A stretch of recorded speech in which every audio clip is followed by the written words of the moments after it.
succeed.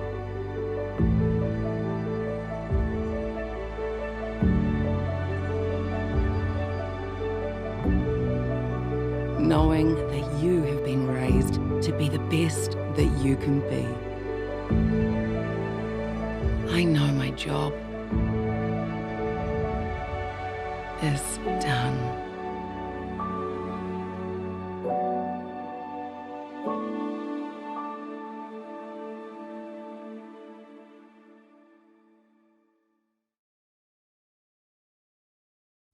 Wow, kia ora and welcome on what is a very sunny day across Aotearoa, New Zealand for our spring Q&A for NZAgbiz's calf rearing session this afternoon. And it's awesome to see you all very active in the chat already. You've done this before. So thank you so much for welcoming each other in before we got started. We're going to have a great hour, continuing the conversation from previous webinars, and diving into more of the pointy end of the season. We're going to be talking around weaning and transitioning, but also opportunity to cover off some of those other points that you are now right in the thick of it, and you may have some great questions. Welcome, my name's Sarah Perry-Lamp. I will be here with you as your host, and I'm proud to support NZAgbiz and Fonterra to guide you through this live stream on understanding the latest and best practice calf rearing with a panel of experts over the next 50 or 60 minutes or so. So the plan this afternoon, as I said, to continue the discussions, but also it always comes back to that importance of making sure our calves are fed well, because you know this just as well as I do, that these are our future milking cows. And with environmental challenges facing us, one of our aims, of course, is to ensure we have better producing cows. So starting with the future in mind is absolutely vital. Calf rearing is such a broad subject, and we have taken a lot of your questions and common themes in those previous webinars. We want to talk a little bit today around mixing calf milk replacer with whole milk and switching to calf milk replacer. What is needed to achieve success in weaning? When is the right time to wean? And when do you do what? This is your chance, and it's all about you. We'll kick off with a handful of questions to get the ball rolling.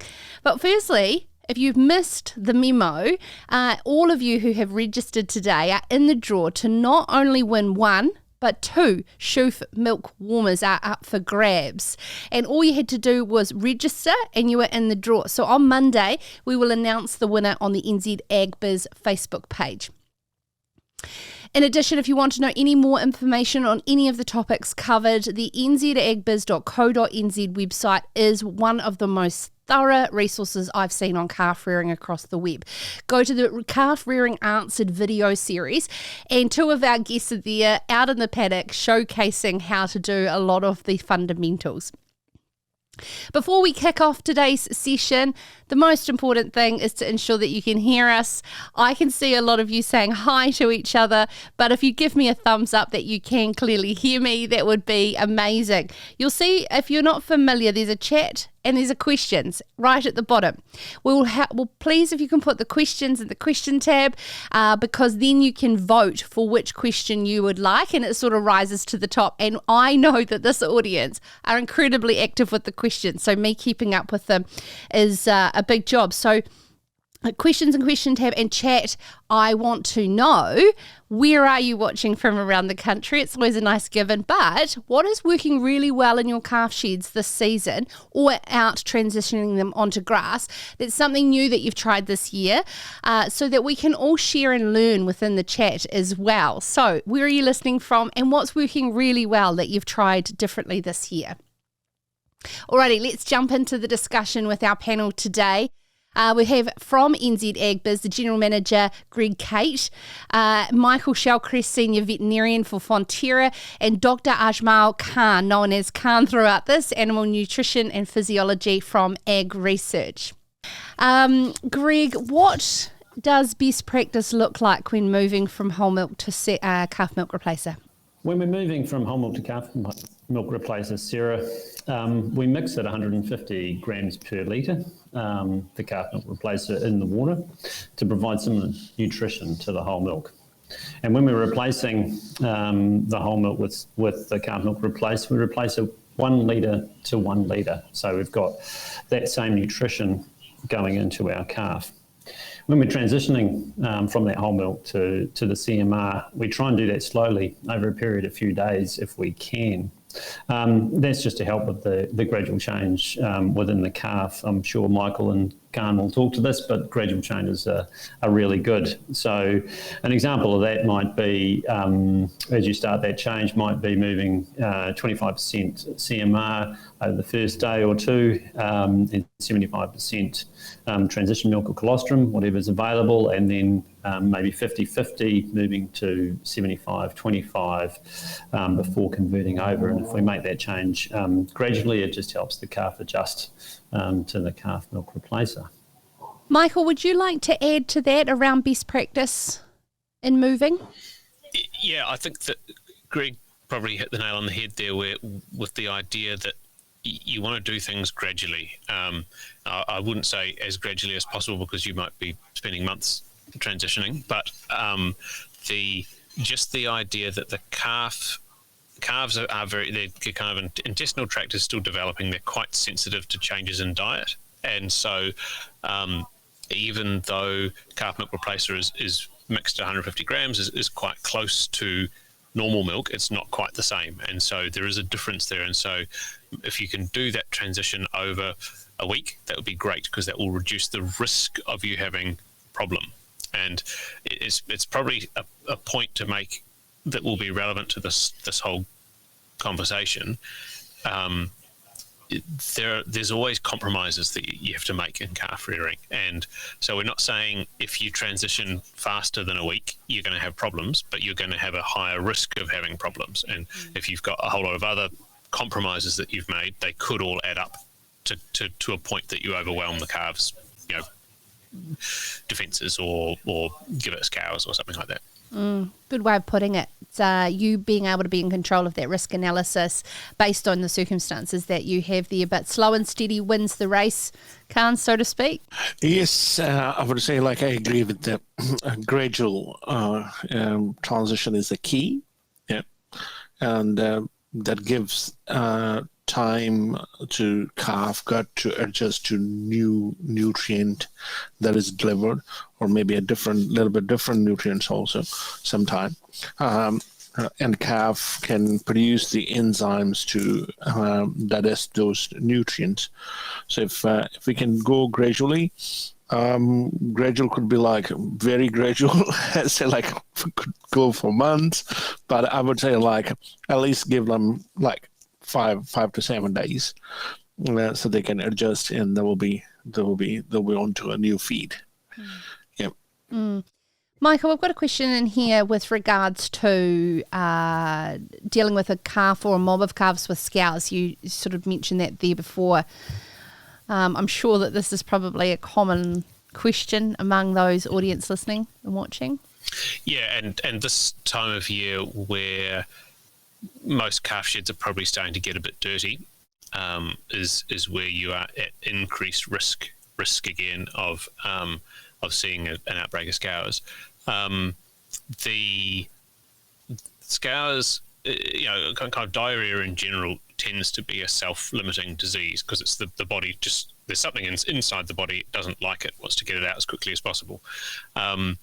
Once that's done, things tend to start coming right. Now, the risk that you have with neonatal diarrhea is that they don't have very many reserves and they get dehydrated really fast. So that's why we say electrolytes are the most important treatment for scours, because the thing that tends to kill calves is the dehydration, not the infection itself. If there is one, and I guess again the most common form of scour is a nutritional scour, because of some change in the diet. So therefore the scours running through the mob is because they're all not liking it nutrition wise. if it's running through the mob, it's more environmental. You're probably more likely to be seeing an infectious scour there.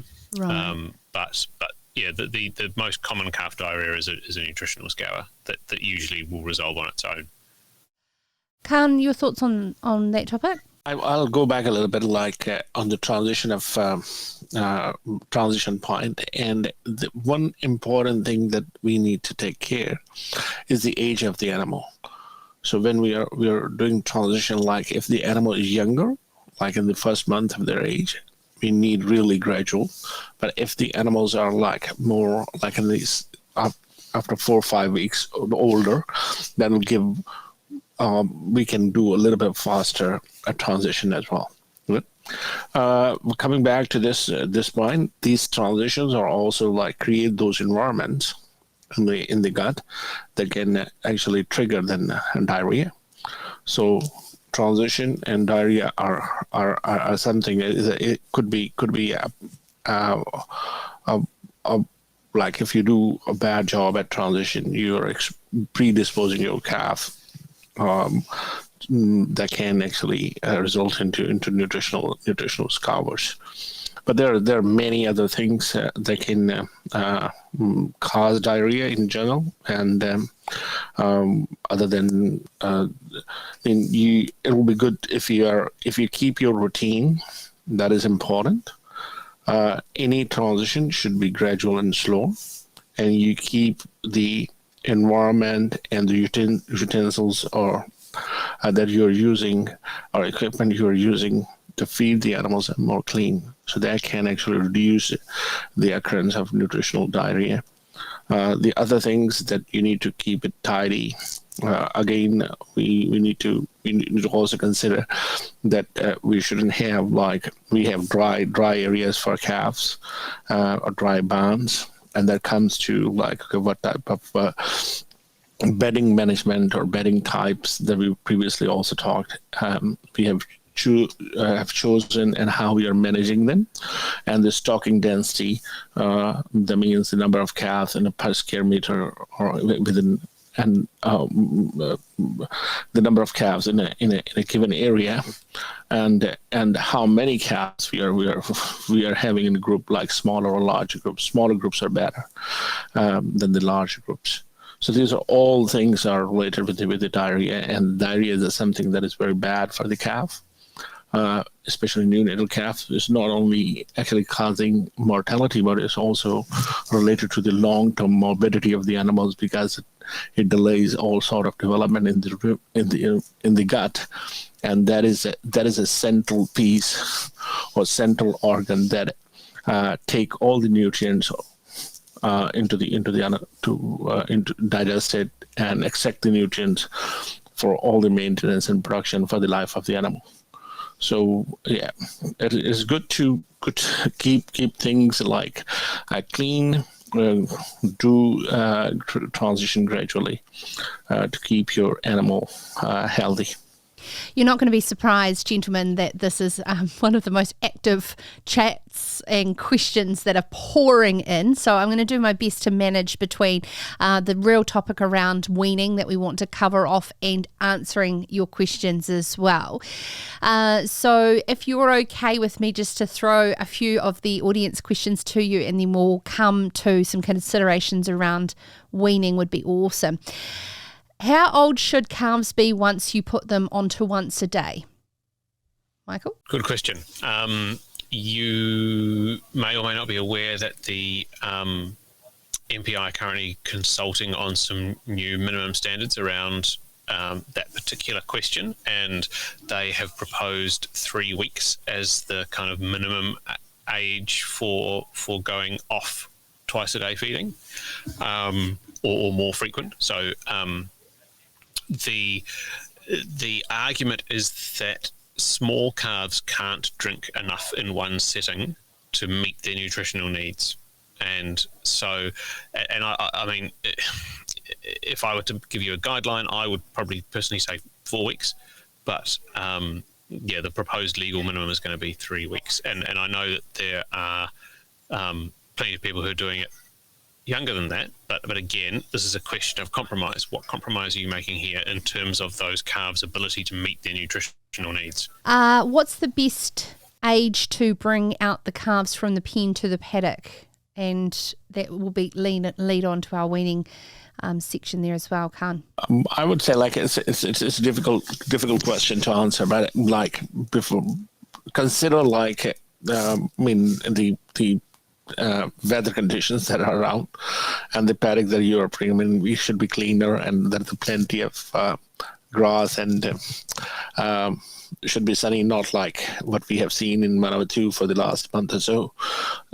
And the age, again, I would say like give them like the first 3 to 4 weeks indoors and then bring them outside.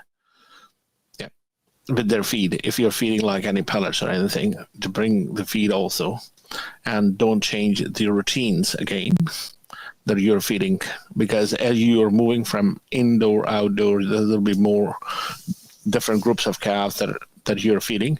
There'll be more work, certainly. And generally when people start moving calves outside, they will have like they're into like 3-4 weeks into the calving, so more number of calves they have to deal with. So yes, do it slowly, and considering in a 3 or 4 week old calf, and keep the routines. So therefore, on that, I might just stitch while we're on that conversation. When would you introduce muesli or pellets, and then obviously take that with them into the paddock?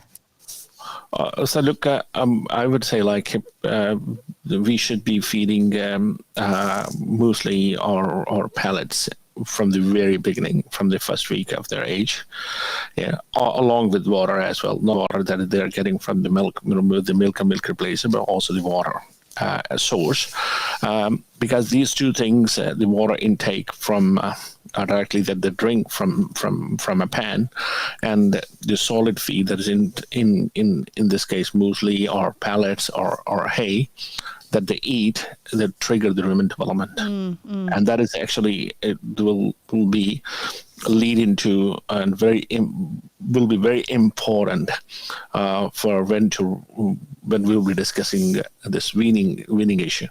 So early is better, and of good quality. Good quality mean should have like, if we are introducing initially, it was a 18 to 20% protein at least. Yeah. Of some, because we can see like there's a variety of pellets and mueslis that are available that differ in their composition and nutrients. So it'll be good to have a good one.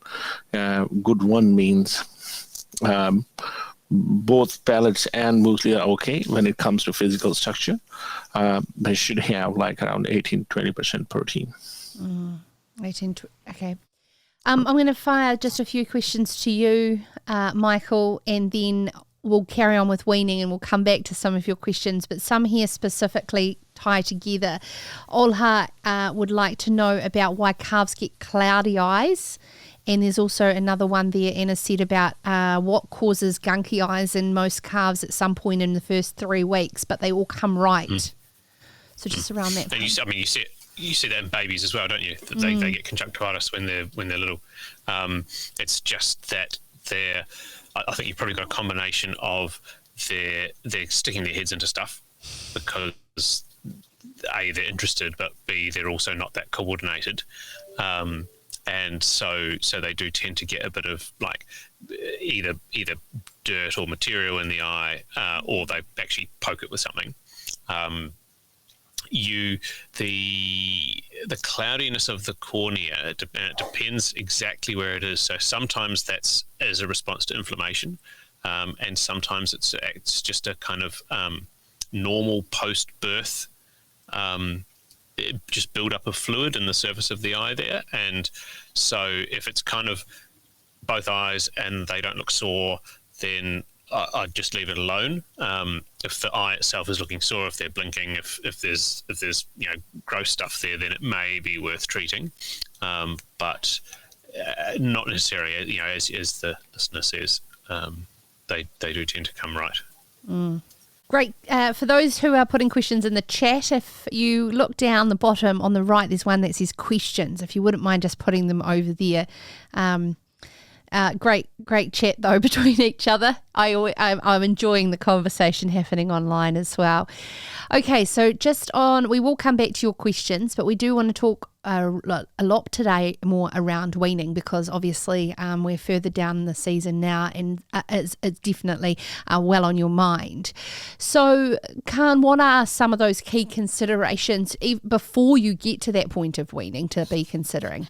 So look, as we know, the calves are babies, and I always say they are babies, and they do not have or developed rumen to ingest and process this grass or pasture.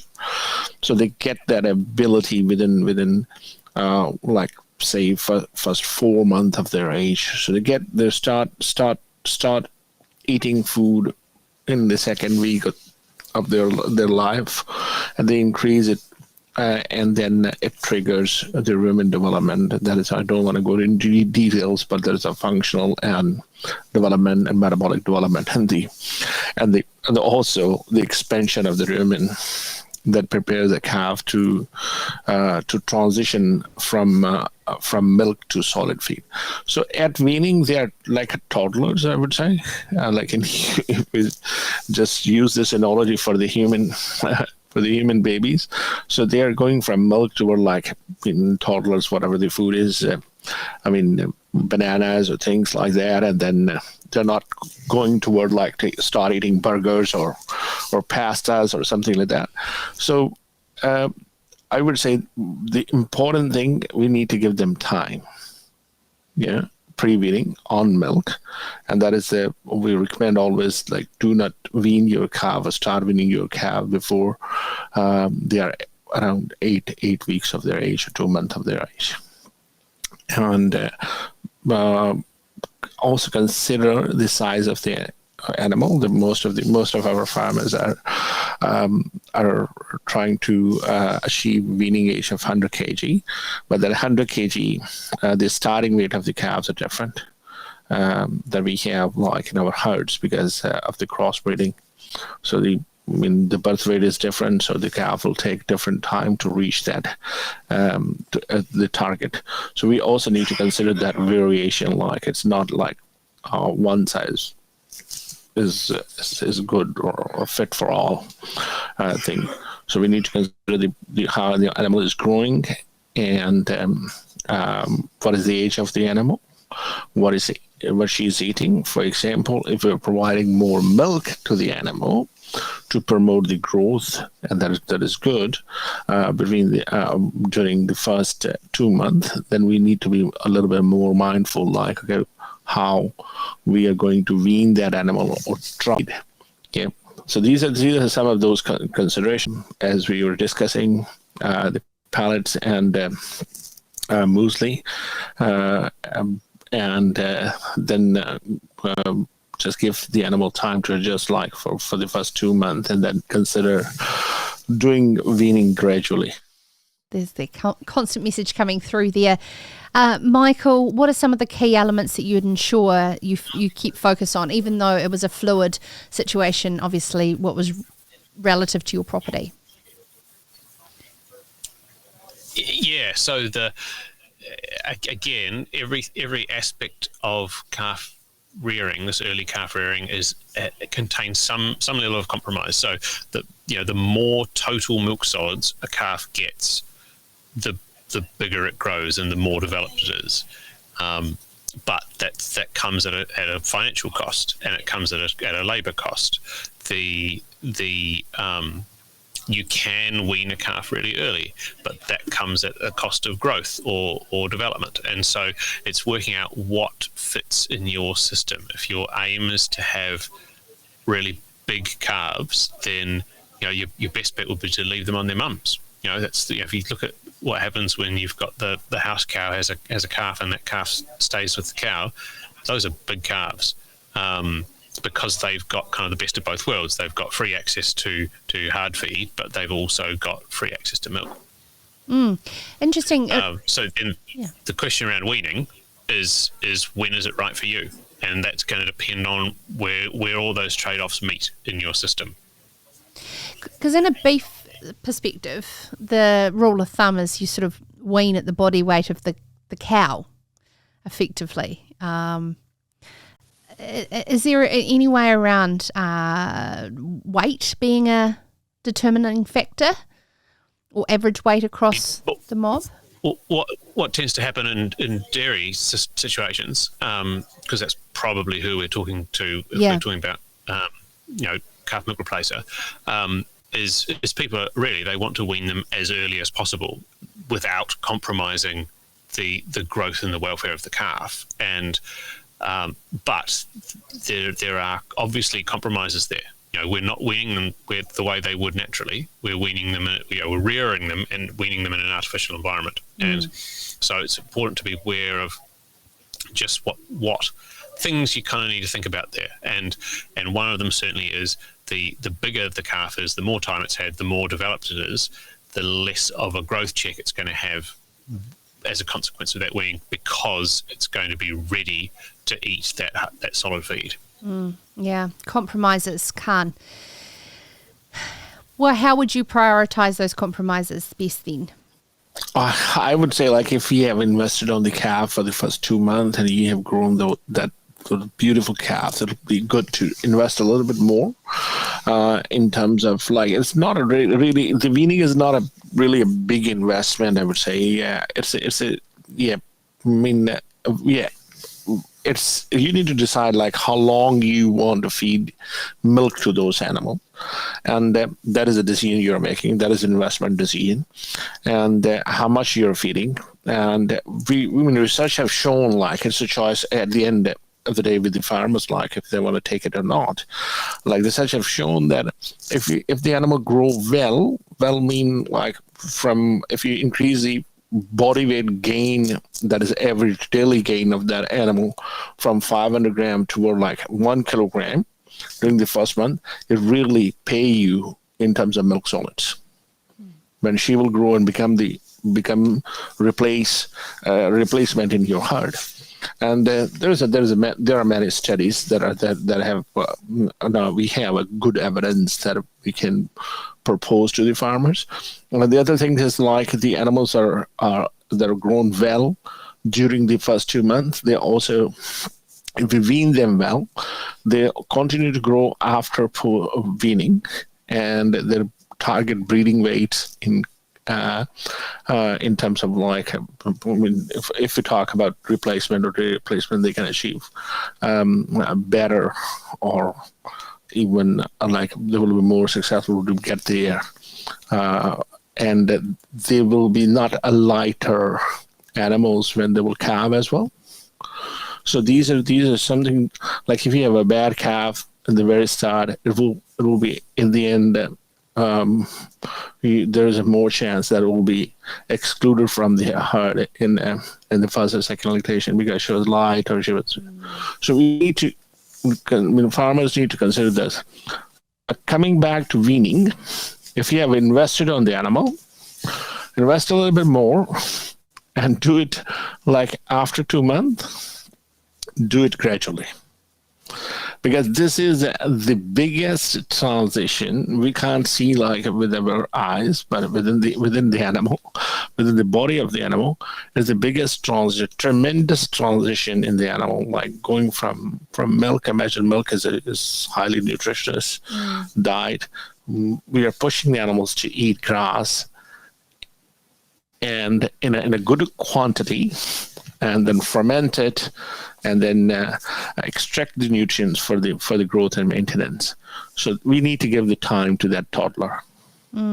So I would say, like, after 2 months, do it over several weeks, as much as you, depending on what type of rearing system you have. If you have, for example, like, and the labor and so on, there's quite variable across farms. But these are if you can give the time to the animal, like 3-4 weeks, she will adjust. And if you can even go longer, it'll be great. So her system also, she start eating basically this pasture or pellets more, so they can maintain then their body weight gain, that wherever the animal is just not dipping will go. And importantly, the weaning actually happen not in New Zealand with during very start of the summer, I would say, and sometimes depending on the weather conditions and depending on the payouts, we need farmers are also making decision, okay, where the heifers are going after weaning or immediately after weaning. So I would say, like, if you're weaning your stack, just give them a little bit more time, maybe a month or so, where they are. Don't rush to move them, and that will actually again what do you call benefit your animal. Yeah. On that, Michael, weaning onto the platform with your heifers, when the platform is obviously very valuable, how to manage that, particularly when this is your future producing cow? The worst thing you can probably do is to wean the calves, give them a drench, give them some vaccinations, and then chuck them on the truck and send them off to a sheep farm all in one day. So it is pretty, if you can, keeping the calves on the dairy platform is a really good way of kind of smoothing out that nutritional transition, because even when you wean them onto solid feed, they are still developing their rumen. And then, most people are able to rear their calves on, I guess, less nutritious land or less valuable land, but it's probably it is a really good idea to keep an eye on them. You know, how many times have I had a farmer who's gone, oh, the heifers came back from grazing, they're not looking that great, they aren't grown as well as I wish they were, but really the farmer, because someone else is managing it, hasn't paid that much attention to what the heifers have been like while they've been away. And as Khan said, then they come back into the herd, they're not fully grown, they've got to compete with the big old girls while they're still trying to grow, while they're kind of going through this next big transition in their life to being a milking cow, and you need to get them back in calf as quickly as possible. So having well-grown heifers is really important, because that's the kind of the biggest percentage loss that we see in the kind of cohorts within the herd, is that first recalving period is where we lose so many young animals who haven't yet paid for themselves. Yeah, Khan, I know I've done an interview with one of the PhD students here at Lincoln University. I've done a lot of research in that whole oxidative stress and that growth check when they're moved on to different feeds too quickly than what they're used to on the platform. Do you want to talk to any of that sort of stuff? So look, I mean, any transition is difficult. I've been by myself gone through continental transitions to study at work. It's always stressful. It's just changing your environment. These are young animals, they're babies, they go physiological transitions. That means, like, the first is from colostrum toward, like, whatever we are trying to feed them, that the milk, and then the biggest one is here when we want to stop milk feeding and pushing them to it. So yes, all transition have the stressful environment, and that oxidative stress is also true. It depends, like, how much you want to stress the animals. The trade-off is like, okay, you want to save some money, but you're saying, okay, your animal is looking good, and now because of that saving of whatever you're saving, you're putting the animal under stress. And that is actually affecting some of the important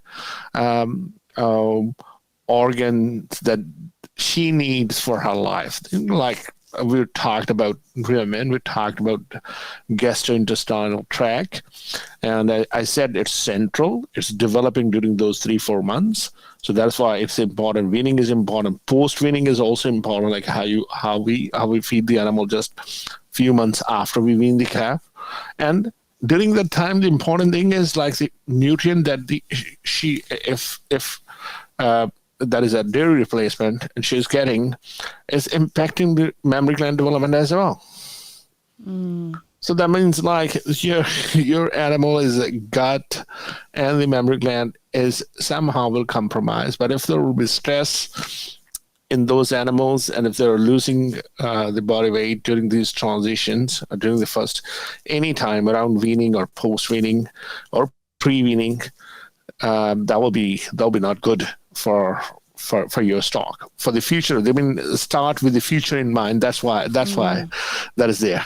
Yeah, it's a fantastic way to put a lens over every decision you make. Is right. If I work backwards from what my ideal is, what am I trying to achieve here?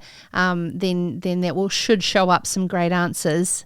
And let's show up some great answers for your amazing questions. Where do I start? Well, you've been incredibly active within this chat. Do we want to go here, Michael, around debudding? Yep. Let's do it. Best age and why?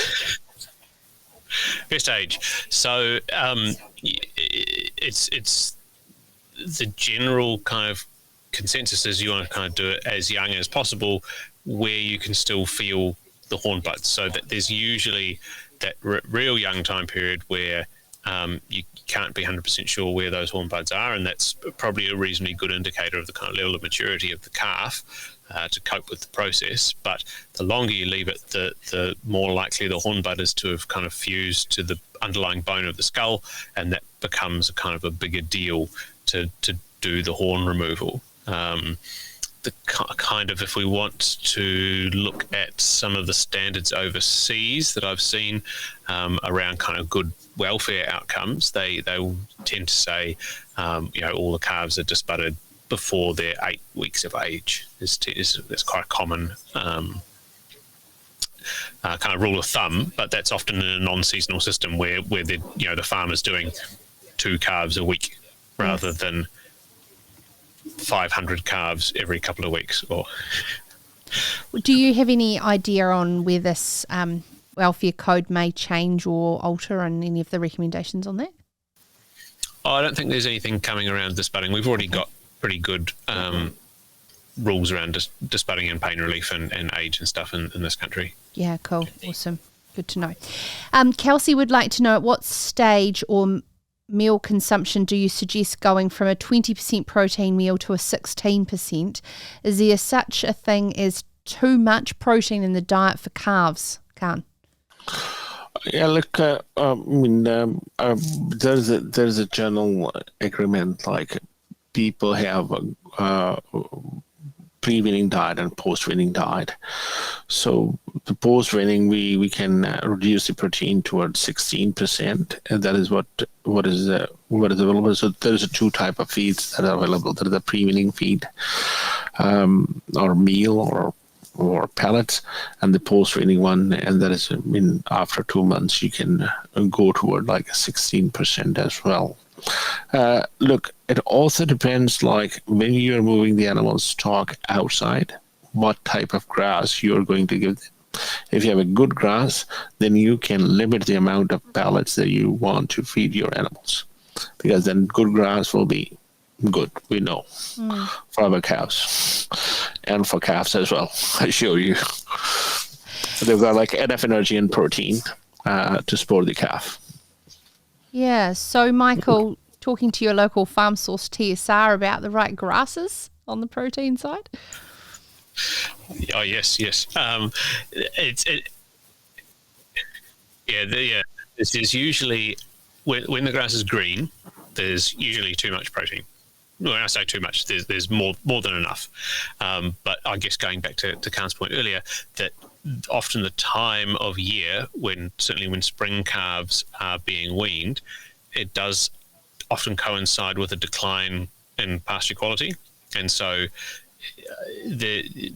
again, I would say monitor the growth of your young stock even after you've weaned them, because it may be that you need to get a top up in their diet over that summer dry period. Maybe give them some meal again, or just to kind of keep that growth rate going in the right direction. Okay.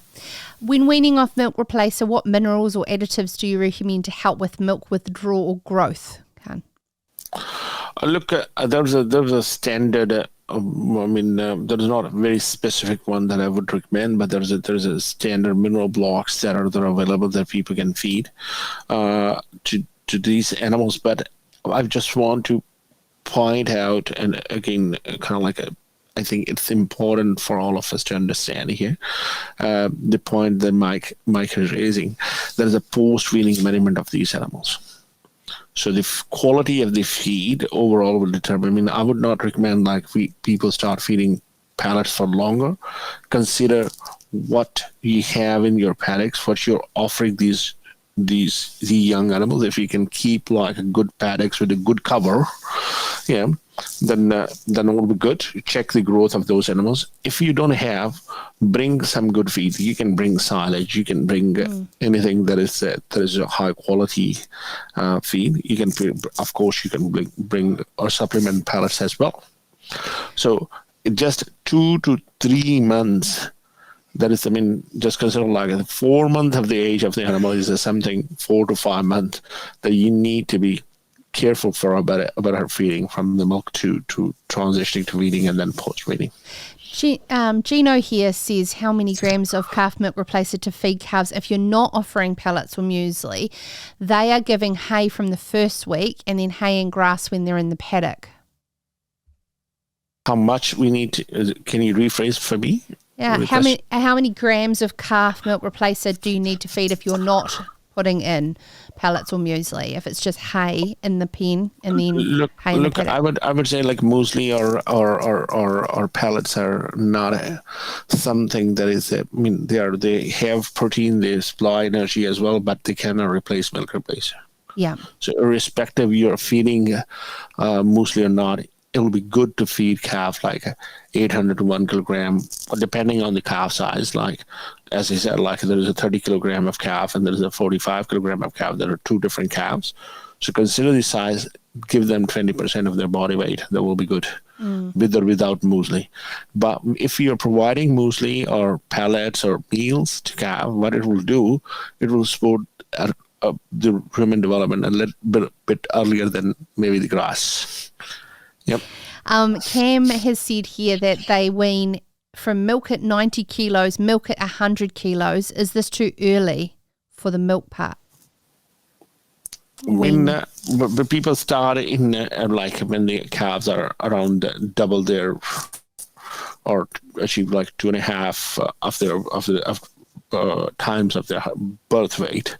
So that is on average, I would say 80 kilo. Yeah.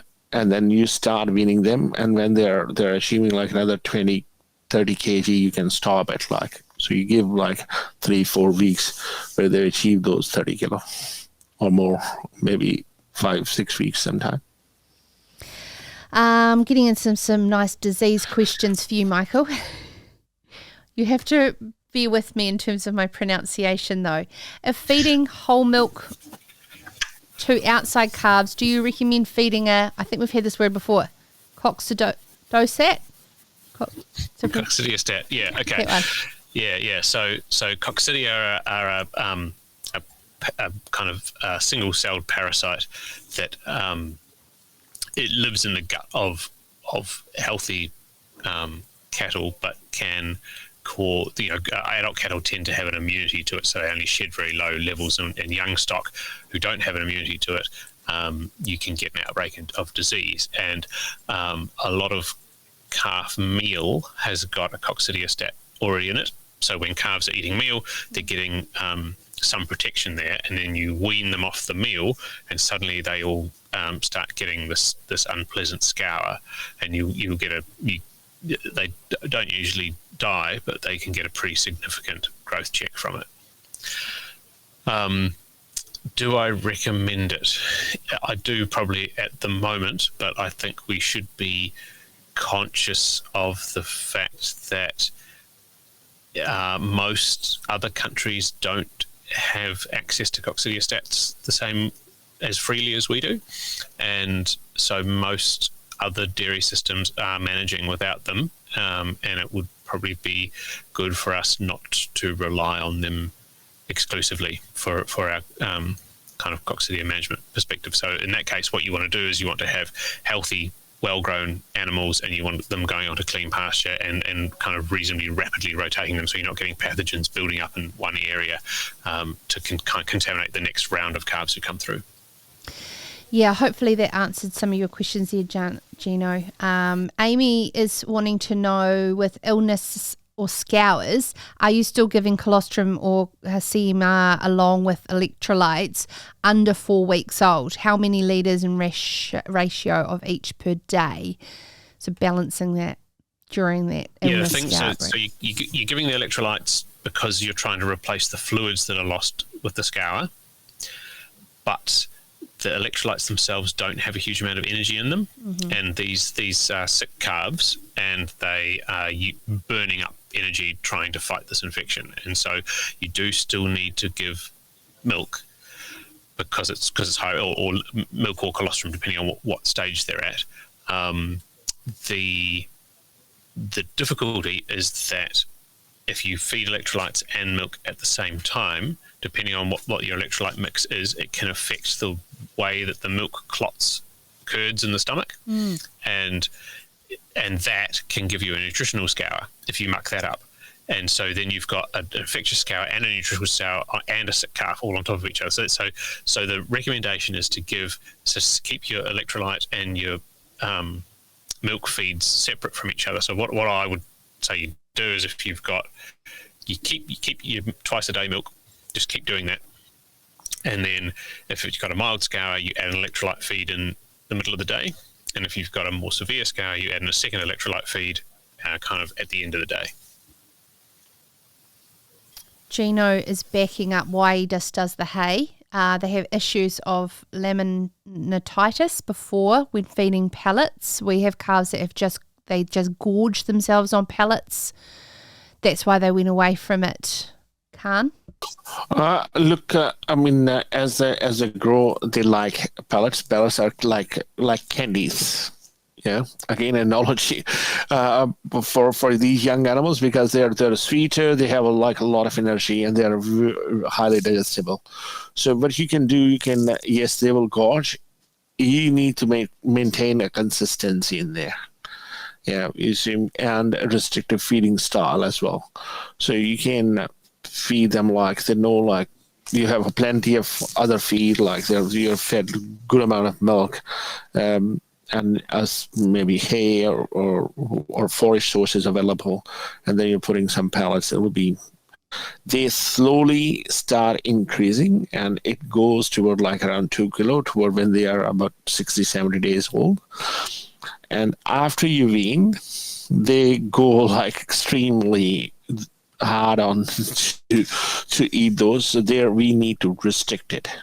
So you can feel like maybe a kilo and a half at one time, and then maybe repeat it at evening time. So some sort of that type of style. Otherwise, yes, it will cause some acidosis. And if it will be worse, if there's plenty of available, then and if you're not providing hay along with it, then the situation will be worse. Yeah, if you have a limit of a free supply or free choice of pellets. Thank you, Gino, for being active in the conversation, because we're learning from each other from experience, and so hopefully that was okay to be able to read out as well. Still so many great questions.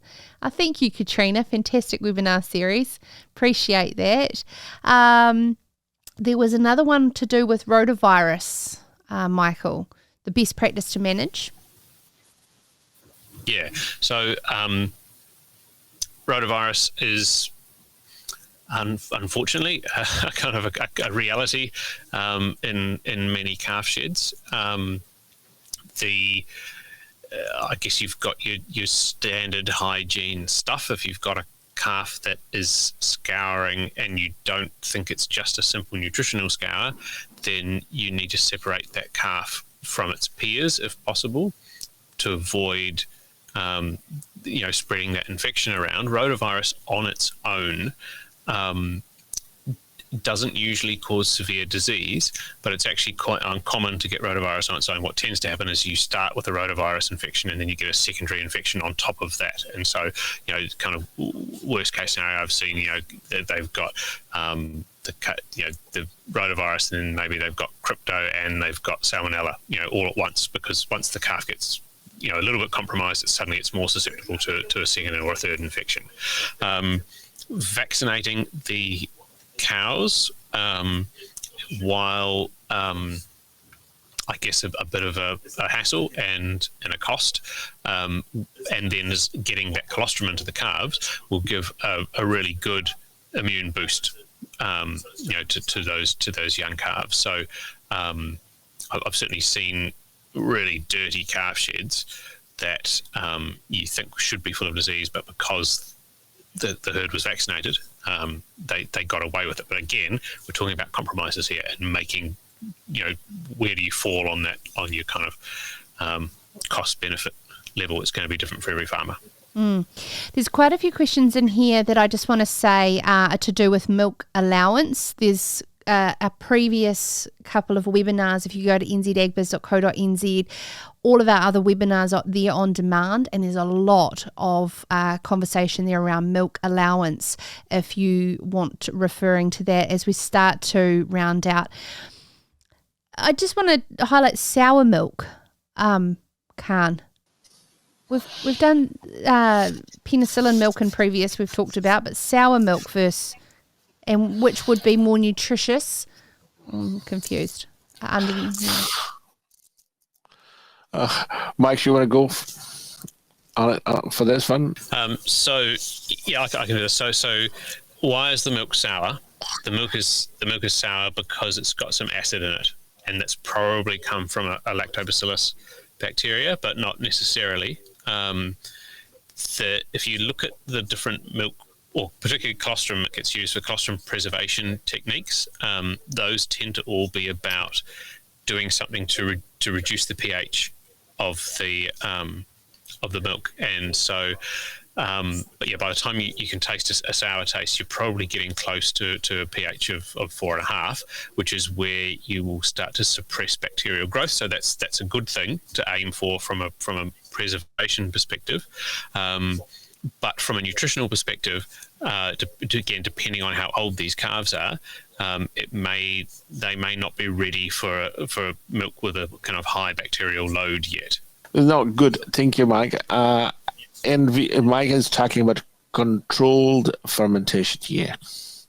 So controlled fermentation or addition of some organic acids that people as a preservative. Sometimes people use directly, or people use lactobacillus bacteria, so they ferment, but not that sour that sometimes we see on the farms where we keep dumping the milk, and we're not using controlled fermentation, and that could be anything. That could be worse for the calf.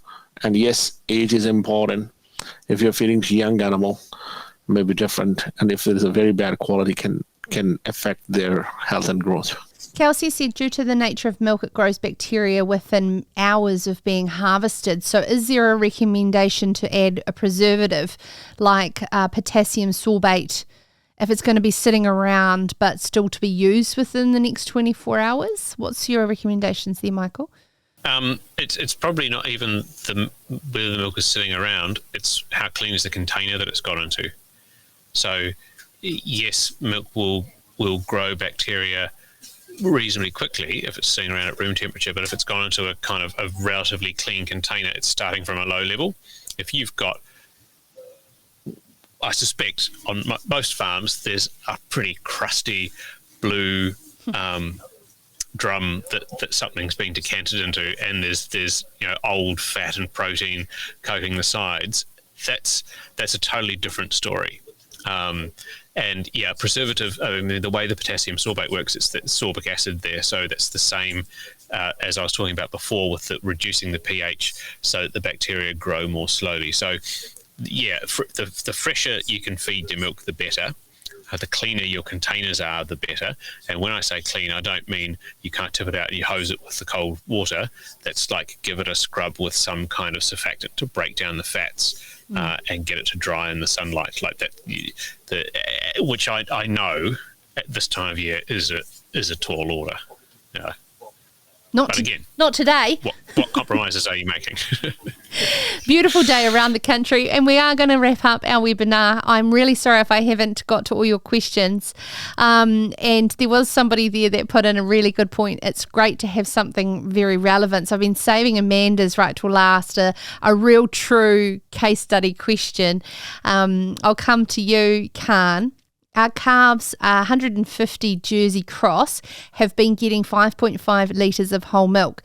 Transition to oats went great, but there was a slight drop in volume intake for only 3 to 4 days. It's my first time with higher milk volumes. When do I start reducing their volumes? And what time period do I go from 5.5 litres to nothing, over?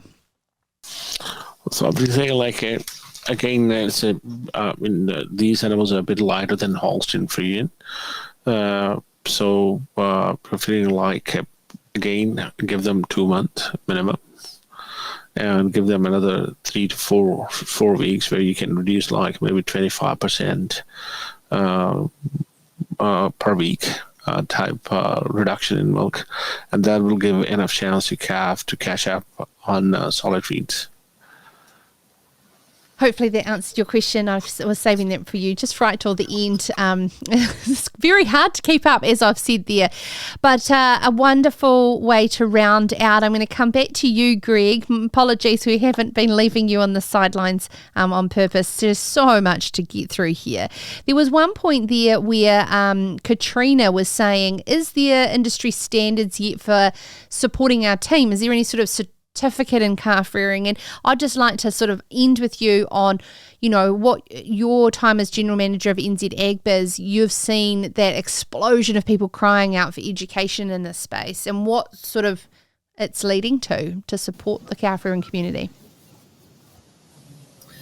Yeah, look, I'm not really sure about industry standards and education. I'm sure there's courses out there that you can do, Sarah, in that space. But I guess part of doing these series and offering this information is, we're able to provide some of that education for farmers out there. So, this is, I guess, our attempt at being able to help people and help farmers in that space. So hopefully people are finding it helpful, and we're able to answer those questions. And, where we're not, we like to follow up, as you know, Sarah, and answer the ones that we've missed there as well, just to help with that education a little bit further. So, yeah, if you do have any questions, pop them through, pop them in the chat like you've said, Sarah, or pop them through on our website, and we're happy to answer them to try and help educate people out there. Well, most certainly after 4 webinars, there's still more questions. And as somebody said in the chat earlier, you never stop learning in this space. Many people may have gone away from calf rearing and come back to it later on.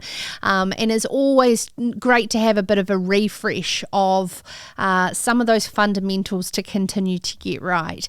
But also, too, to share in where the latest science is, but also where the latest advice from a welfare perspective is as well. So it's been an absolute pleasure to have these regular monthly series with NZAgbiz, with Fonterra vet Michael Shallcrass and Ajmal Khan from AgResearch, our scientist. Greg Cate's joining us in previous ones, Carla Rawson from NZAgbiz.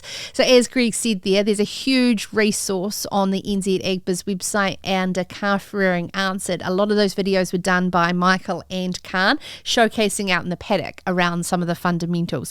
So you're certainly not short on information, but it's just about probably taking the time to sit down and process it. And thank you for taking the time today on a beautiful sunny day after your lunchtime to be able to have a bit of a refresh and go over some of those more relevant things now about weaning.